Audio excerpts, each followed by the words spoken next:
الفيديو ده للشباب اللي اصغر من 30 سنه. لو انت مش واحد منهم فيا ريت تعدي الفيديو ده وبلاش تضيع وقتك هنا. طبعا انت مضيع وقتك دلوقتي قاعد تتفرج على كشف المستور وبيع الاعضاء والمشاهير اللي نجحوا واللي سقطوا واللي لسه هيتجوزوا واللي اتطلقوا وكل الكلام ده. والحاجات التانية دي لا في ايديك انت تغيرها ولا هي اصلا مسؤوليتك. وبتيجي عند اللي بينصحك او يوعظك لله وتقول له يا عم يا ناقصه مواعظ بلاش دوشه. خليني اقول لك على حاجه، ان الوقت اللي انت بتضيعه دلوقتي ده بتتفرج على حياه غيرك هتندم عليه بعدين. وانا النهارده مش جاي لك بموعظه ولا بنصيحه، هي مجرد لفت نظر. شوف السنين اللي فاتت دي كلها في كام واحد قاعد يتفرج ويتكلم ومغيرش حاجه، لكن في ناس تانية ركزت على حياتها، على مسؤولياتها، السعي والمجهود ربنا سبحانه وتعالى ساعدهم انهم يغيروا حياتهم. لكن اللي بيشتكي مازال بيشتكي لحد دلوقتي. فياريت بعد شويه لما تلاقي نفسك محلك سر لسه ما تقولش وانا بقيت سلبي كده ازاي، وانا ازاي محلك سر ما عملتش اي حاجه في السنين اللي فاتت، وانا ازاي ما عنديش هدف، وانا ازاي ما وصلتش لحاجه. ليه؟ لانك شغلت نفسك بحياه ناس تانيين لا ليك سلطه عليهم ولا اصلا ليك انك تشغل نفسك بيهم. انت مسؤوليتك حياتك، مسؤوليتك نفسك، تشتغل على حياتك ونفسك واهدافك. لانك لما تركز على ده هتبص تلاقي نفسك بتنتقل من هدف للتاني ومن فرصه للتانيه.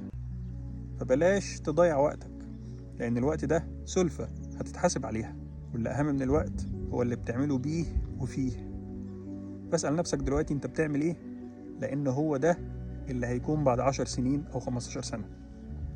ركز كويس، لان ساعتها برضه هيسمعوا وهيطبطبوا وهيقولوا معلش، لكن كله من باب التسلي. مفيش حد هيساعدك بحاجة، مفيش حد هيجي ياخد ايديك. اسمع الكلام، علشان اللي انت فيه دلوقتي ده هياخدك لحتة بعيدة قوي مفيش فيها اي خير. وده فرق كبير جدا بين معظم الشباب العرب وبين الشباب الصينيين مثلا. الشباب الصينيين لما بتسألهم انت بتشتغل ايه يقول لك انا شغال طالب. يعني طلب العلم اللي انا فيه دلوقتي ده شغلانة، مش مجرد حاجة بعملها، انا شغال طالب علم. فشوف الفرق بين ده وبين الحاجات التانية اللي بتسمعها. كل واحد فاكر نفسه انه هيغير الكون، كل واحد فاكر نفسه شمشون، لازم يبقى مسؤول عن كل حاجة ولازم يعرف كل حاجة ولازم يتكلم في كل حاجة.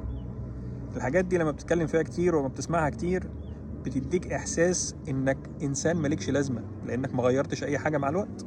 وانت في الحقيقة مش كده، في حاجات بسيطة سهلة تقدر تغيرها وبتغير حياتك بإذن الله بعد كده بيها. فياريت تركز على الحاجات دي. انجح انت وخلي اللي يتعذر ويتبرر يعمل اللي هو عاوزه. انا ماليش اي مصلحة ان انا اقولك الكلمتين دول غير لفت نظر لله، تاخد بيه او تسيبه دي حياتك انت. سلام.